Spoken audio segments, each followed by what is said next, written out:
brothers and sisters in Christ, the church as a family. 1 Timothy chapter 3 verse 15. But if I should delay, that you may know how you ought to behave in the house of the Lord of God, which is the church of the living God, the pillar and foundation of the truth. Within the family, there are activities in it.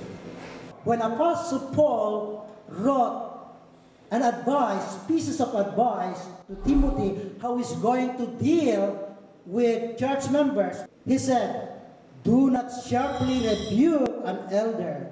When he is talking to the elderly, he should act like a young man talking to a father with respect.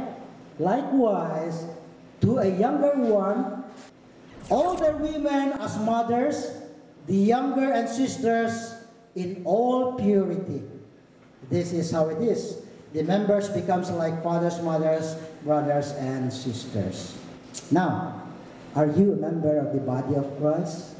If you believe our Lord Jesus Christ as your Lord and Savior and accepted Him and became a part of that body He built, then you are a member of the church. And as a member of the church, you know what happened? We are here as your sons. We are all related to each other, not by blood, but by our Lord Jesus Christ. All of us are connected because of our Lord Jesus Christ. So, don't get mad at us if we tap your shoulder. When you say, oh, good morning, and you talk to us, I'm glad and happy to see you. Oh, we are glad and happy to see you because you are our sisters. You are a part of the heavenly family, the family of God. Right? Then Peter began to say to him, lo, we have left all and have followed you.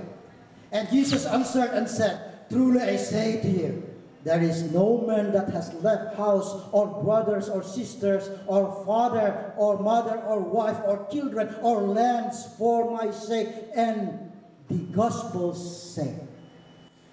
But he shall receive 100-fold now in this time, houses and brothers and sisters and mothers and children and lands with persecutions, and in the world to come, eternal life.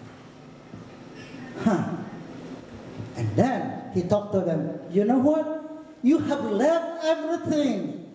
But as you are with me, whoever you left in your own houses, in your places, they are being replaced. You have here a father, you have here a mother, you have here a son. This is the body of Christ. Because you are a part of the body of Christ. Isn't it good? Now we love each other. We care each other because of this.